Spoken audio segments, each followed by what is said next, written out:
Hello everyone, I am Shankha Subra Sanyal and I welcome you all on behalf of S-Cube's classes. Well, I'm really thankful to all of you for your overwhelming response. The amount of love that you have shown through your mails, through your feedbacks, I'm really grateful. I'm really privileged. Today we are going to talk about resistance. Before we begin with the session on resistance, let me ask you, what do you mean by the word resistance in English? In English, when we say resistance, we actually mean opposition, right? Opposing something. Exactly, if I bring that into the context of current electricity, what does it oppose? Resistance is the opposition offered to the flow of electric current. What is it? Resistance is the opposition offered to the flow of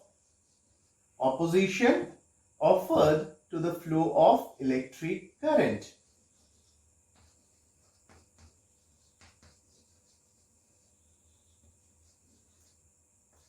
It is the opposition offered to the flow of electric current. Now, what is its SI unit? The SI unit of resistance is ohm, right? And it is represented by the symbol sigma.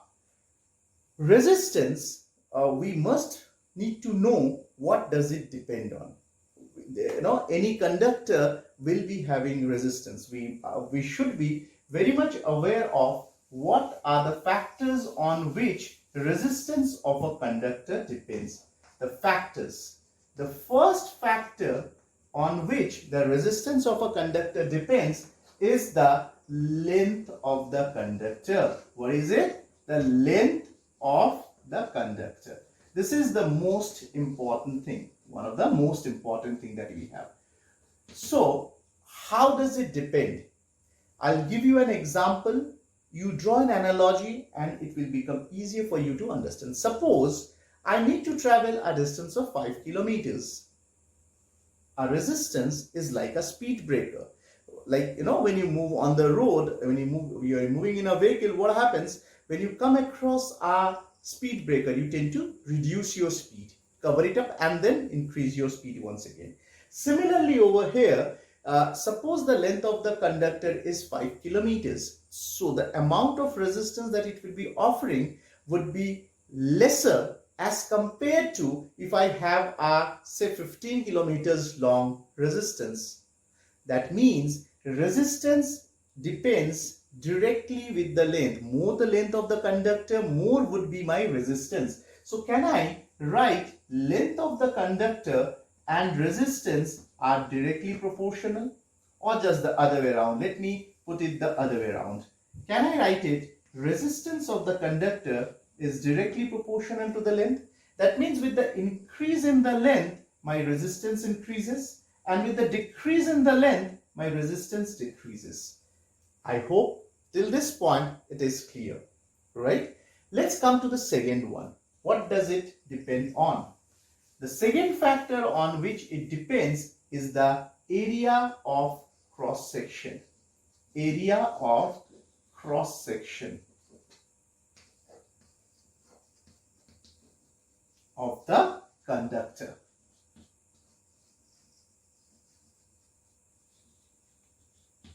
As I have said, resistance is the opposition. Why does resistance arise? The resistance arises when, as I have said, that the electrons are continuously in motion.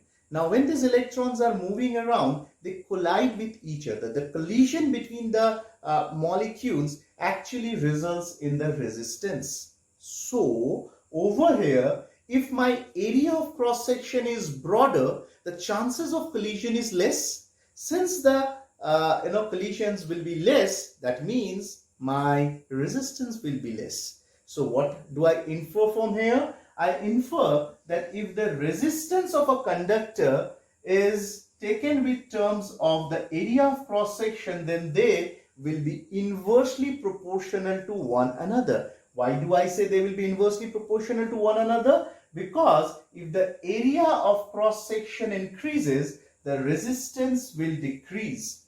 While if the area of cross section decreases, the resistance will increase. So what did I find? I find over here that with the increase in the area of cross section, the number of collisions decreases, and since the number of collisions decreases, what would happen? It will result in less amount of resistance. That means area plays a very vital role. So we have learned the first one on which it depends. It's the length of the conductor. It's directly proportional. The second one is area of cross section. Let's go ahead and see what is the third one. The third factor on which the resistance of a conductor depends is temperature. It is temperature. Now, how is it dependent? When the temperature, when we increase the temperature, what would happen to the charged particles? They will get excited. They will get more energy from outside, and when more energy is supplied, what would happen? Being excited, they will be moving across with more velocity, and because they will be moving with more velocity, there is a high chance that they will be colliding with each other. So, with the increase in temperature, the resistance of the conductor increases. So, how can I represent this? Resistance of the conductor increases with temperature. That means when the temperature goes up, the resistance goes up. When the temperature comes down, the resistance also comes down. So, till now we have talked about three factors. Number one, the length of the conductor, which resistance is directly proportional with, the cross section of the conductor, which resistance is inversely proportional with, and the third one, which is the temperature, with which it is directly proportional. Let's take the fourth one. The fourth one is, of course, the nature of the conductor.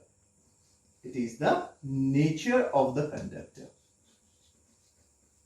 Now, this is something which is our inherent property of the conductor. It is irrespective of what length it is having, irrespective of what cross section it is having, the nature of the conductor, the resistance depends on that. Suppose I have a silver conductor. The resistance of a silver conductor and that of an aluminium conductor, or maybe for that reason a gold conductor and a copper conductor, the resistance will be different. It has no implication with the length or area of cross section. Thus, the four factors on which resistance of a conductor depends on is, number one, length of the conductor, with which it is directly proportional, the area of cross section of the conductor, with which resistance is inversely proportional. The third one that we have talked about is regarding the temperature. The temperature of a conductor and resistance, they are directly proportional. And the fourth one is the nature of the conductor. So this brings us to the end of the lecture.